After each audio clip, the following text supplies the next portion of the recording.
Subscribe now and press the bell icon. Never miss an update.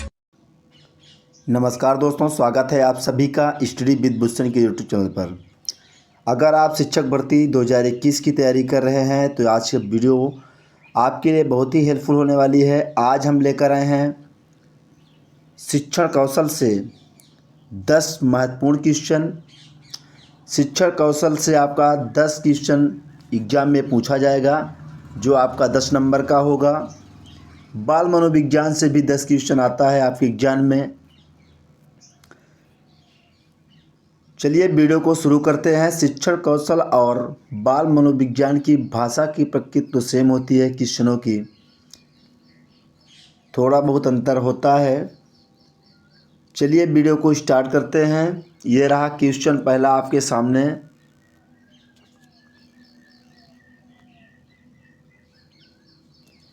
निम्न में कौन सा समझ के लिए शिक्षण को प्रदर्शित नहीं करता? चारों ऑप्शनों को एक बार आपको पढ़ना है।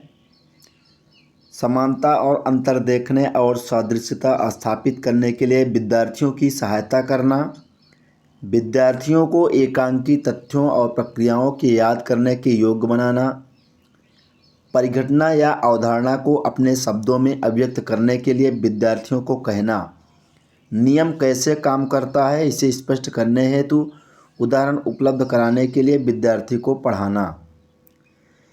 प्रश्न क्या कह रहा है आपसे कि निम्न में कौन सा समझ के लिए शिक्षण को प्रदर्शित नहीं करता है। तो इस बात को आपको ध्यान करना है कि नहीं करता है पूछा गया है। तो सही जवाब होगा आपका ऑप्शन बी, विद्यार्थियों को एकांकी तथ्यों और प्रक्रियाओं को याद करने के योग्य बनाना। याद करना, रटवाना, ये काम आपको नहीं करना है। तो यही नहीं आपका सही जवाब होगा। बढ़ते हैं अगले प्रश्न की ओर।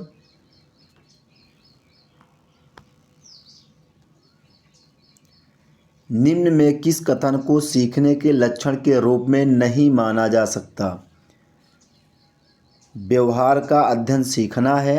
अनअधिगम भी सीखने का एक हिस्सा है। सीखना एक प्रक्रिया है जो व्यवहार में मध्यस्थता करती है। सीखना कुछ ऐसी चीज़ है जो कुछ अनुभवों के परिणाम स्वरूप घटित होती है।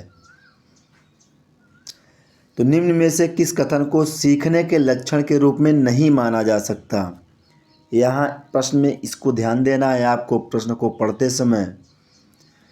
तो सही जवाब होगा आपका ऑप्शन ए, व्यवहार का अध्ययन सीखना है। ये सीखने के लक्षण के रूप में नहीं माना जा सकता। बढ़ेंगे अगले प्रश्न की ओर। कृष्णा अपनी कक्षा को क्षेत्र भ्रमण पर ले जाती है और वापस आने पर अपने विद्यार्थियों के साथ भ्रमण पर चर्चा करती है। यह किस ओर संकेत करता है? आकलन के लिए सीखना, आकलन का सीखना, सीखने का आकलन, सीखने के लिए आकलन।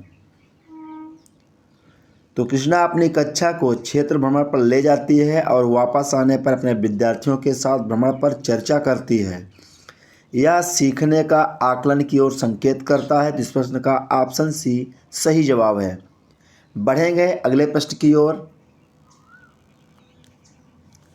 मॉन्टेसरी शिक्षा प्रणाली में अधिक बल दिया जाता है सैद्धांतिक शिक्षण पर, पुस्तकीय ज्ञान पर, शिक्षा की उपयोगिता तथा व्यवहारिकता पर, उपर्युक्त सभी पर। तो मॉन्टेसरी शिक्षा प्रणाली में शिक्षा की उपयोगिता तथा व्यवहारिकता पर अधिक बल दिया जाता है। तो आपका सही जवाब होगा ऑप्शन सी। बढ़ेंगे अगले प्रश्न की ओर। मूल्यांकन का उद्देश्य होना चाहिए। तो मूल्यांकन का मुख्य उद्देश्य आपको बताना है। यह निर्णय लेना कि क्या विद्यार्थी को अगली कक्षा में प्रोन्नत किया जाना चाहिए, सीखने में होने वाली कमियों का निदान और उपचार करना, शिक्षार्थियों की त्रुटियां निकालना, शिक्षार्थियों को उपलब्धि को मापना। मूल्यांकन का मुख्य उद्देश्य क्या होना चाहिए? तो मूल्यांकन का मुख्य उद्देश्य ये होना चाहिए कि सीखने में होने वाली कमियों का निदान और उपचार करना ही इसका मुख्य उद्देश्य होना चाहिए। इस प्रश्न का ऑप्शन बी सही जवाब है। बढ़ेंगे अगले प्रश्न की ओर।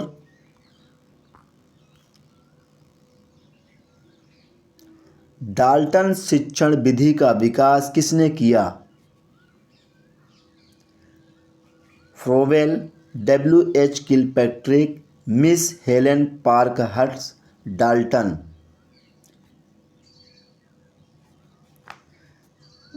डाल्टन शब्द आप कई बार सुने होंगे। तो डाल्टन शिक्षण विधि का विकास मिस हेलेन पार्कहर्स्ट ने किया। तो इस प्रश्न का ऑप्शन सी सही जवाब है। बढ़ेंगे अगले प्रश्न की ओर। शिक्षक एवं विद्यार्थी के मध्य संबंध होना चाहिए। स्नेह का, विश्वास का, सम्मान का, ये सभी। तो शिक्षक और विद्यार्थियों के मध्य इन सभी चीज़ों का संबंध होना चाहिए। तो इस प्रश्न का ऑप्शन डी सही जवाब होगा। स्नेह का, विश्वास का, सम्मान का। बढ़ेंगे अगले प्रश्न की ओर। एक अच्छा अध्यापक विद्यार्थियों के मध्य बढ़ावा देता है।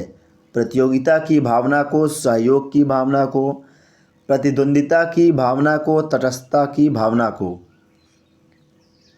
तो एक अच्छा अध्यापक विद्यार्थियों के मध्य सहयोग की भावना को बढ़ावा देता है। जिस प्रश्न का ऑप्शन बी सही जवाब होगा। बढ़ेंगे अगले प्रश्न की ओर। आधुनिक शिक्षण अधिगम प्रक्रिया में शिक्षक की भूमिका है सीखने हेतु एक अच्छे सुलभकर्ता की, बच्चों को गणित, विज्ञान, भाषा सिखाने की, बच्चों को मूल्य आधारित शिक्षा देने की, बच्चों को सभी कुछ पढ़ाने की। तो आधुनिक शिक्षण अधिगम प्रक्रिया में शिक्षक की मुख्य भूमिका सीखने हेतु एक अच्छे सुलभकर्ता की होनी चाहिए। तो इस प्रश्न का ऑप्शन ए सही जवाब होगा। बढ़ते हैं अगले प्रश्न की ओर। बालक किस प्रकार सीखता है? पुस्तकें पढ़कर, परिचर्चा द्वारा, प्रश्न पूछकर, उपर्युक्त सभी। तो बालक पुस्तकें पढ़कर, परिचर्चा के द्वारा और प्रश्न पूछकर भी सीखता है। तो इस प्रश्न का ऑप्शन डी सही जवाब होगा।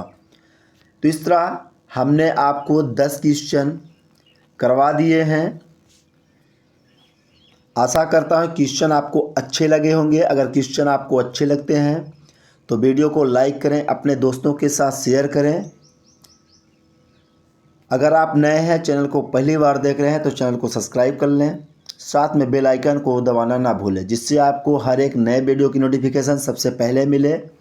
मिलेंगे नेक्स्ट वीडियो में।